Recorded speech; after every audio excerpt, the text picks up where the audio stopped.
Hi everyone, so I wanted to bring to you here the new set of acrylic brushes.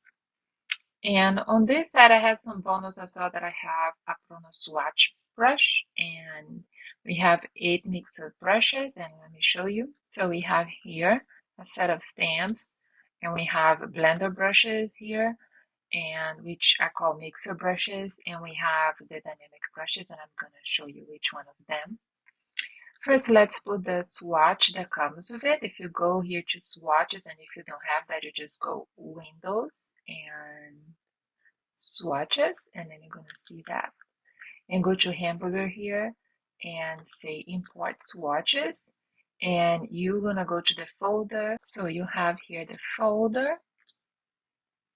And now you're going to see the palette here called Fun. Okay, so we have that ready. And I have here a 10 by 10. First, before showing with some techniques for you, I'm going to show the brushes. If you need to know more details about blender brushes and everything, please watch our other videos that I have about that. So first of all, let's start with a new layer. Let's grab maybe this color. Oh no, let me do a dark one so I can show you the stamps. We have some acrylic stamps here. There you go. Okay, so these are the stamps. And now let's go to the fun. And these are mixers, so I will show this later here because I need something to mix them with. So first, let me start with the dynamic brushes. Not so big. And they give it this nice acrylic kind of look. And you can bring other colors. Some are more soft and some are more on the heavy side. So you can do blending and all kinds of effects with it. Let me bring a contrasting color here. Here. Yeah, again, if you start using a brush and it doesn't work, check here if the mode is normal. Okay, sometimes you'll pick up what you had before. So when you have this C here, that means color. So it's gonna use the two colors that you have here. So I have yellow and blue, and that gives a great combination there. So if I change now, instead of yellow, a green, and you start seeing purple, orange, and green. Gonna see another kind of combination, so it can be a lot of fun. 2 layers, so I don't have to be putting layers all the time. Have number 4, and 2, maybe red. So what I like about them is that they have this kind of squarish ends, which reminds us of a flat brush. This is another color brush here. You can see it has a little bit of more metallic feel to it. Number 6.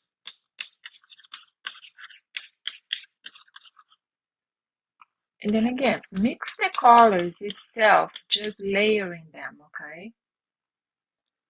And T7, which is T for texture. Add some texture there. And 8 is for color again, so let me put some other color. I'm gonna have 2 colors. And 9, let me bring maybe this here. And T for texture again.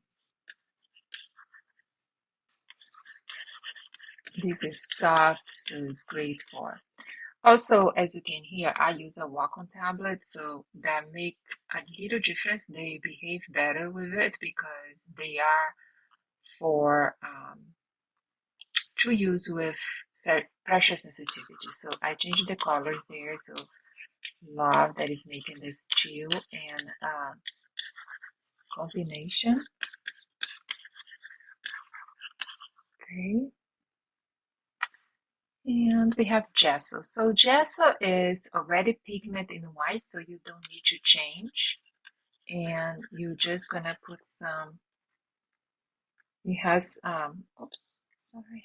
It has some texture there. And you can increase the texture by bevel and emboss, that work as well. But I wanna show you now the other ones here. The mixer brushes. So we have the mixer here. And I wanted to show here that they can have uh, two uses, right? I can mix with them, which I love. It creates this kind of distressed acrylic paint kind of texture there, as you can see. It gives this nice texture there.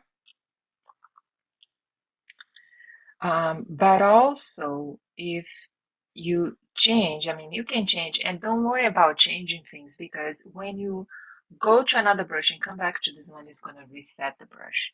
So if I put some blue here, now I can also paint with this brush, okay? So that is a difference also. So if you want to remove the color, then it's going to go there. Soft one. And let me just, I can mix this one. This one you need a little more pressure, but you can see that this one, it creates more a soft, feathery look to the paper. So really cool. So you can mix like the whole thing. And then you can come here with some maybe other, the acrylic, a softer kind of brush with yellow and yellow. And then mix again. So you kind of play with paint like that, okay? And then we have, let's take the color of this one that you can color. And let me put this layer here. Yeah, so you can mix that gesso there. You can mix the whole paper. So a lot of fun. Also, you can do, of course, mesh. So that's why I brought this paper here. So supposedly, if I want to use this nice paper here that we just created as a base, as you can see here, so we can bring here this with a mask. So I'm gonna option alt mask and it's gonna go away. So I'm gonna bring, I want a very texture brush, so I think I'm gonna get the, yeah, this square one. So I want that, not square, but like horizontal one. So I have to go in white and I don't want it to bring that strong, so I'm gonna give a Control Z there. I'm going to reduce the flow and the opacity. There we go. Let's chill. Come high. And I'm gonna reduce way the opacity here and we just have that transition there. And what I can do as well is we can merge these layers, okay? When you merge, then you can come with a blender brush here, mixer brush, and we can just mix this transition here. And I'm gonna make this soft a little bit, and oops, and I wanted to make it smaller, so we can just, you know, give them a little mix so it looks like it was painted, right? So, and it's a beautiful paper. So, and then you can start putting your elements on top. So, are the dynamic brushes. I have a set of 25 brushes for you to have fun with. And I'll leave all the links below. And don't forget to join my newsletter. You can get a free brush set. And I hope you have fun. And if you create something with it, I would love to see on Instagram or TikTok. You can always tag me. Thank you.